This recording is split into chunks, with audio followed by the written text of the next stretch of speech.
தமிழ் புத்தாண்டு 2026 உலக அளவில் ஒரு மிகப்பெரிய மாற்றத்தையும் கொஞ்சம் சுமூகமாக உட்கார்ந்து வேலை செய்கிற எல்லாருடைய வாழ்க்கையிலையும் கடுமையான உழைப்பை வைத்து உழைக்கக்கூடிய மனிதர்களின் வாழ்க்கையில் கோச்சிங் பிஸ்னஸில் இருக்கிறவங்க, ஆன்மீக துறையில் இருக்கிறவங்க, கோவில்களில் கூட்டம் நிரம்பி வழியும், பள்ளிக்கூடம், வாத்தியார், இதை ஒட்டி இருக்கக்கூடிய தொழில்கள் உட்கார்ந்து வேலை செய்யக்கூடிய ஆடிட்டர் தொழில், நீதிபதி தொழில், விலைவாசிகள் உயரக்கூடும், சில இடங்களில் ஸ்தம்பித்து மீண்டும் உயிர் பெற்று வரும். இருந்தாலும் உழைக்கும் வர்க்கத்துக்கு இந்த ஆண்டு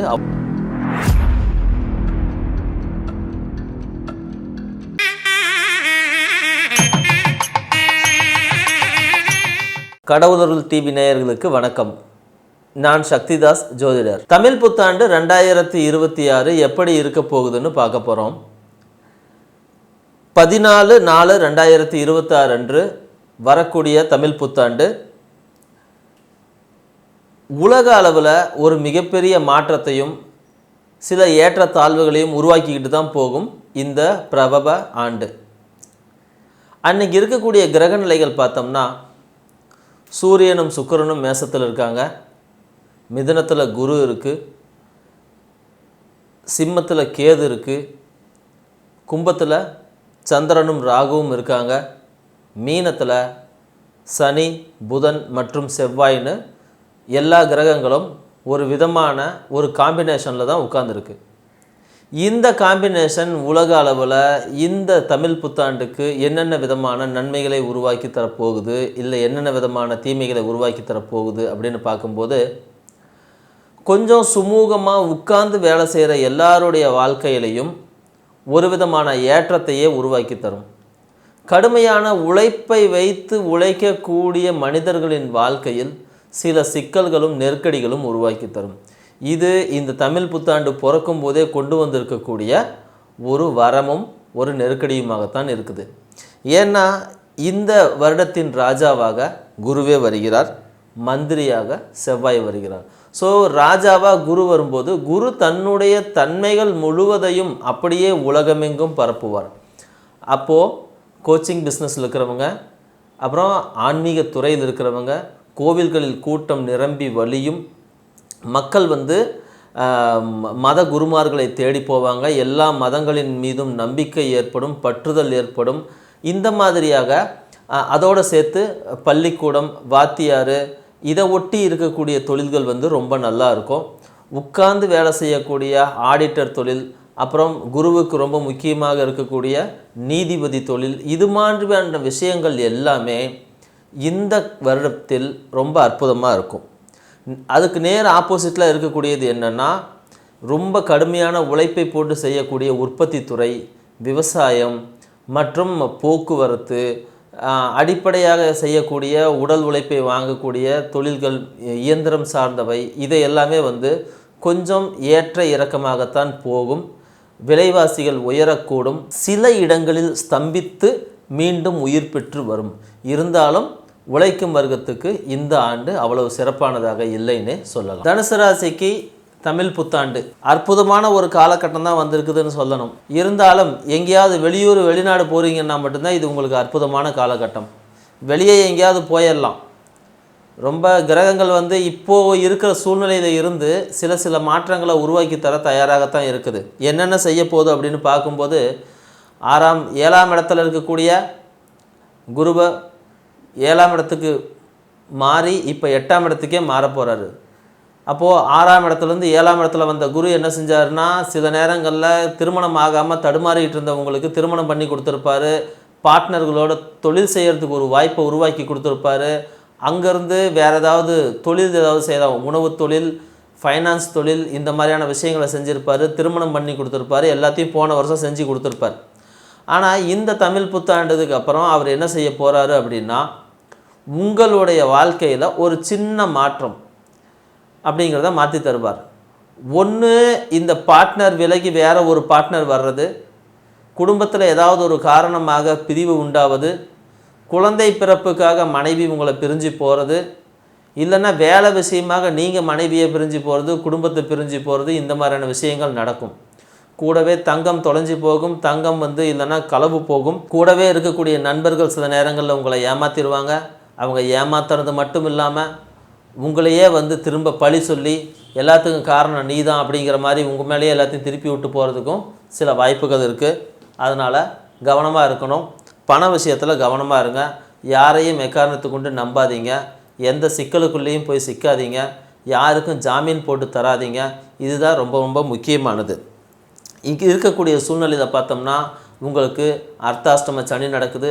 சனியுடைய பூரணமான 10ஆம் பார்வை உங்கள் மேலே இருக்குது. அதே போல் குருவுடைய பார்வை மறைய போகுது. இதெல்லாம் மாறும்போது இந்த ஏமாற்றங்களுக்கு உள்ளாவது, கிரிப்டோ கரன்சியில் முதலீடு செய்வது, எம்எல்எம்மில் முதலீடு செய்வது, 10ஆவதுக்கு ஷேர் மார்க்கெட்டு, இந்த மாதிரியான ஏதாவது ஒரு விஷயத்தில் உங்களை இழுத்து விட்டுருவாங்க. ஒரு சந்திராஷ்டமம் வரக்கூடிய காலங்களில் உங்களுடைய மனநிலை எப்படி இருக்குமோ அப்படித்தான் அடுத்த ஒரு வருஷத்துக்கு இருக்க போகுது. இருந்தாலும் திடீர்னு உங்களுக்கு ஒரு தெளிவு வரும். இந்த தேவையில்லாத விஷயமெல்லாம் செய்ய வேண்டாம் அப்படின்னு வரும். நிறைய விஷயங்களில் அடுத்தவன் பிரச்சனையில் போய் தலையிட்டு நன்மை செய்கிறேன்னு சொல்லி நீங்கள் பேருக்கு எடுத்து அவமானப்பட்டு வருவீங்க. இந்த மாதிரியான சூழ்நிலைகள்லாம் வரும். சில நேரங்களில் உங்களுடைய வாழ்க்கை சக்கரம் போல் திடீர்னு ஏறி இருந்த வாழ்க்கை இப்போ திடீர்னு கீழே இறங்கும்.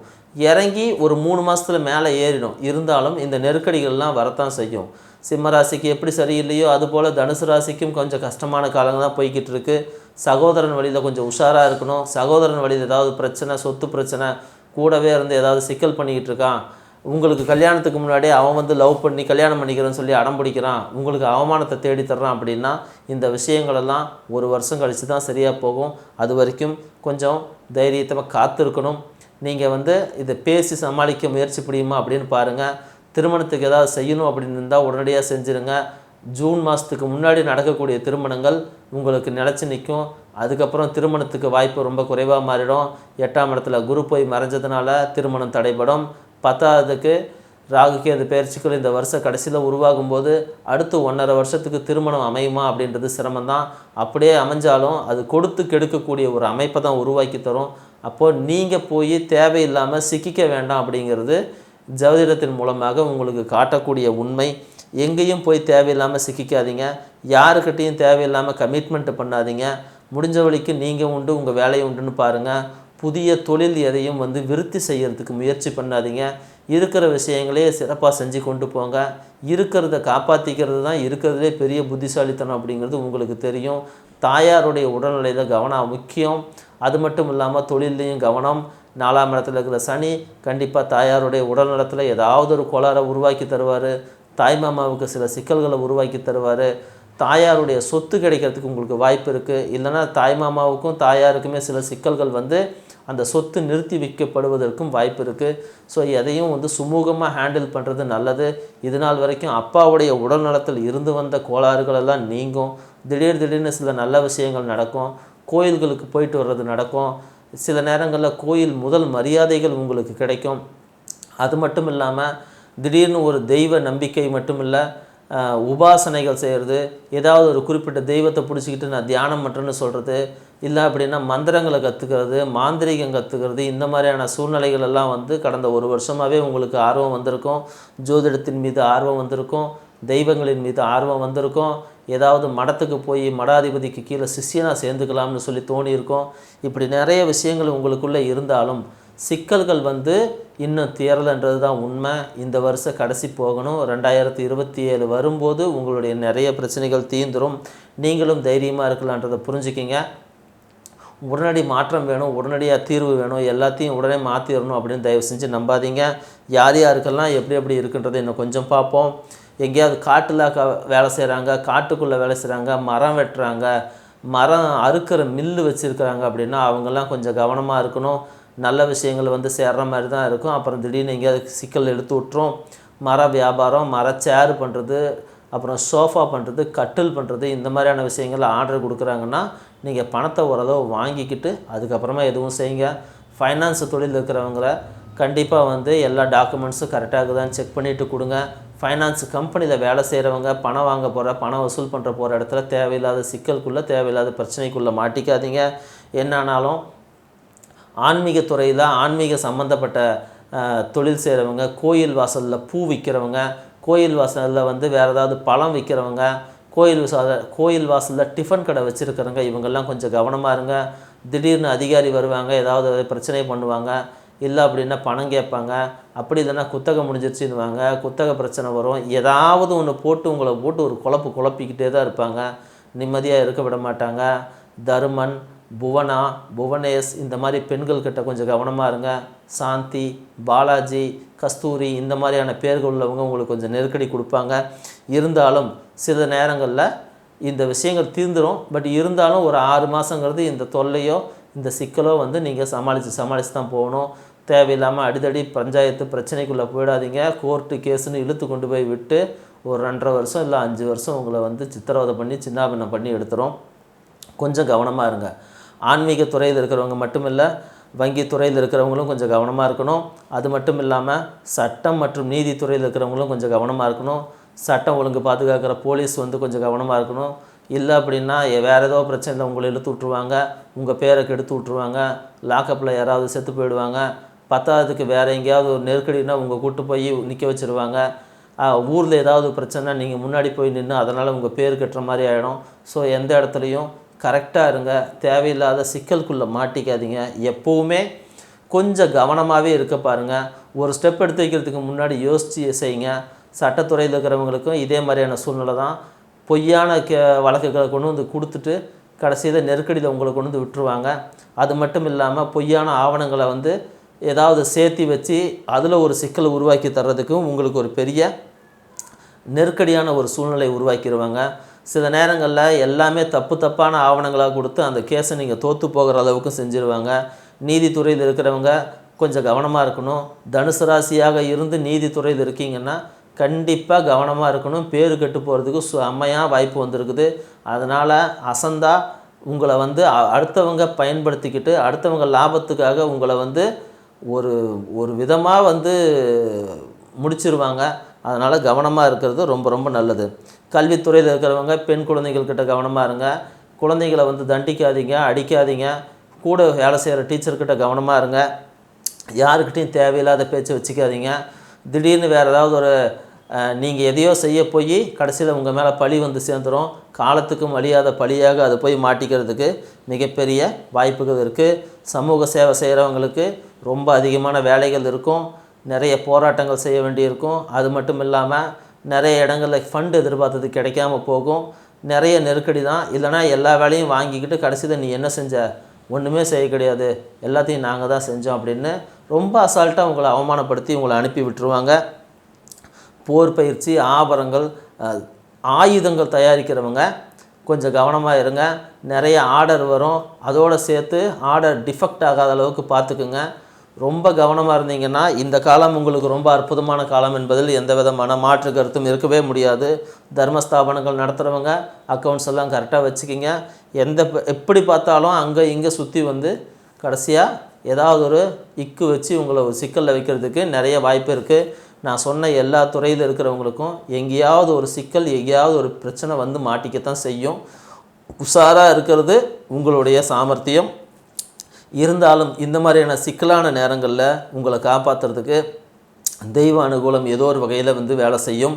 அந்த தெய்வ அனுகூலம் எப்போ உங்களுக்கு உருவாகுது அப்படின்ற விட எந்த நாளில் நீங்கள் அந்த தெய்வத்தை எடுக்கிறீங்க அப்படிங்கிறது ரொம்ப ரொம்ப முக்கியம். அதனால் நான் ஒரு குறிப்பிட்ட நாளும் ஒரு குறிப்பிட்ட நட்சத்திரமும் சொல்கிறேன். அந்த நேரங்களில் குறிப்பிட்ட தெய்வங்களை எடுக்கும்போது உங்களுக்கு ஏதோ ஒரு வகையில் ஒரு நன்மை கிடைச்சி சூரியனை கண்ட பனித்துளி போல் உங்களுடைய பிரச்சனைகள் மறைஞ்சு போகிறதுக்கு வாய்ப்பு இருக்குது. அந்த நாள் என்னென்னா வளர்பிறை பிரதமை திதியும் திருவாதிரை நட்சத்திரமும் கூடிய அந்த நாளில் ராமர், கிருஷ்ணர், இல்லை அப்படின்னா சயன கோலத்தில் இருக்கக்கூடிய பெருமாள், இப்படி ஏதோ ஒரு கோவிலுக்கு போயிட்டு ஒரு துளசி மாலை வாங்கி கொடுங்க, கோயிலுக்கு கற்கண்டு வாங்கி கொடுங்க, கோயிலுக்கு இனிப்பு பலகாரம் வாங்கி கொடுங்க. இந்த மாதிரி ஏதாவது ஒன்று செஞ்சு அந்த கோயிலில் ஒரு 3-4 மணி நேரம் உட்காருங்க. உட்கார முடியுதுன்னா படுங்க, இல்லைன்னா கோயிலுக்குள்ளே சுற்றிக்கிட்டுருங்க, என்ன வேணால் செய்யுங்க. ஆனால் அந்த கோயிலில் இருக்கிறதுக்கு முயற்சி பண்ணுங்கள். இப்படி செய்யும்போது இந்த நாளும் அந்த நட்சத்திரமும் உங்களுக்குள்ளே சில மாற்றங்களை உண்டாக்கி உங்கள் மேலே இருக்கக்கூடிய அந்த நெகட்டிவ் எனர்ஜியை நீக்கி உங்கள் வாழ்வில் ஒரு நல்லதொரு சிறப்பான ஒரு அமைப்பை உருவாக்கி தரும் என்பதை சொல்லிக்கிறேன். இந்த வீடியோ உங்களுக்கு பிடிச்சிருந்துச்சி அப்படின்னா லைக் பண்ணுங்கள், ஷேர் பண்ணுங்கள், சப்ஸ்கிரைப் பண்ணுங்கள். உங்களுடைய கருத்துக்களை கமெண்ட் பாக்ஸில் போடுங்க. நன்றி, வணக்கம். கடவுள் அருள் டிவியை பார்த்தமைக்க நன்றிகள். மேலும் இது போன்ற தகவல்களை தெரிந்து கொள்ள கடவுள் அருள் டிவியை சப்ஸ்கிரைப் செய்யுங்கள். மறக்காமல் பெல் ஐக்கானை கிளிக் செய்யுங்கள்.